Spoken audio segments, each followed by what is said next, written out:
Welcome back to my channel, guys. It's Dennis from Simplify Investing. Today I came across this article over on Bloomberg and it really caught my attention and I really wanted to share my thoughts on this. So if you're new here, please hit that like button and don't forget to subscribe to this channel if you're interested in more videos. So as you can see here, I pulled up Bloomberg. The title says, "One day, thousands of jobs cut, economic pain is deepening." So I just want to give a little bit of backstory of when this all started. So back in Monday, the airline industry came out and they approached the government asking for more bailout money. Back in March, the government actually gave the airline industry $25 billion in aid in order for them to recover from the low demand due to the pandemic that's going on.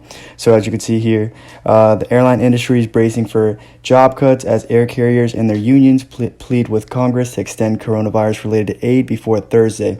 Unless Congress acts, more than 35,000 flight attendants, pilots, and on-ground airline workers will be furloughed or laid off on October 1st when the clock runs out on prohibitions barring carriers from reducing their workforces. And then it just goes back and mentions the $25 billion bailout package in March that the airline industry received in order for them to stay afloat during the pandemic. Also yesterday, which was September 29th, Disney came out and announced that they're going to lay off 28,000 employees. This is going to be in all different sectors of their business. This is going to be management. This is going to be retail employees and even theme park employees. So this really caught my attention. And then today, I come across this article right here. So as you can see here on Bloomberg, the title again says, "One day, thousands of job cuts, economic pain is deepening." So as you scroll down, I just highlighted a few different things that I wanted to talk about. So as the start of the article, the author started it with, "Tens of thousands of job cuts announced by blue chip companies in a 24-hour period are a warning sign for the world's recovery and emerge just ahead of two key reports forecast to show limited progress in the U.S. labor market."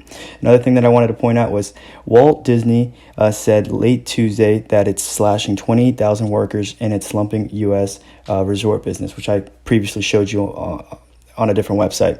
Today, on Wednesday, Allstate came out and said that they're also going to reduce their workforce by 3,800 jobs, which is about 8% of their employees.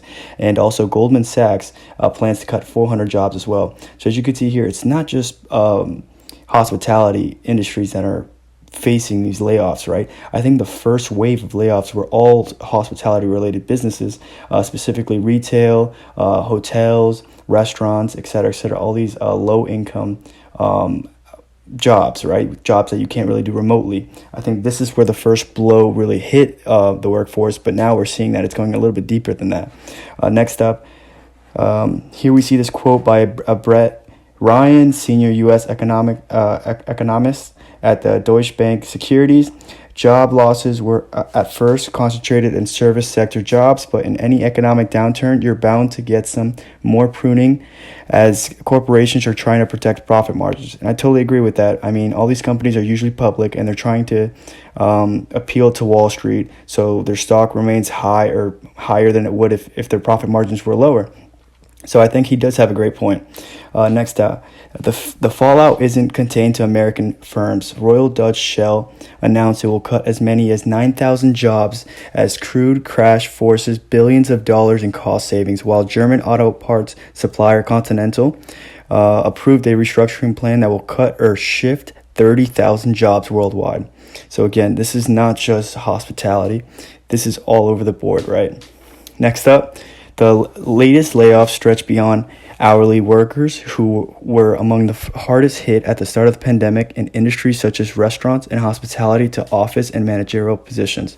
While Shell didn't provide a full breakdown of the cuts, a spokesperson said that positions in the top 3 layers of the company would be reduced by 1/5.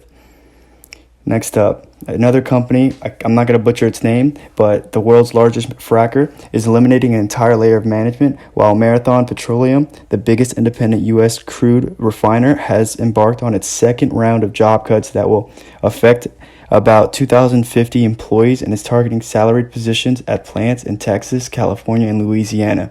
So again, this is not just entry level positions. This is salary positions, most likely in the corporate world, right? So this is pretty interesting because in the beginning, we didn't see this. In the beginning, everyone was working from home and they still kept their jobs. But it looks like things are changing up. Again, U.S. airlines are preparing to lay off tens of thousands of workers starting Thursday unless they get additional federal aid. American Airlines Group has warned that it would furlough 19,000 employees, while United Airlines is planning to cut about 12,000.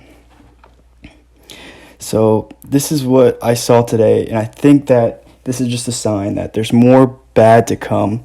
I do think this number won't be reflected so quickly in the jobs report. Job report comes out tomorrow, which is Thursday, October 1st. And I really don't think it's going to reflect. It's going to take a week or two while these people file for unemployment and they start looking for different jobs. So that's something I'm going to keep in mind out. I'm going to keep my eye out on. So I would love to hear what you guys have to say in the comments down below. Please hit that like button and subscribe.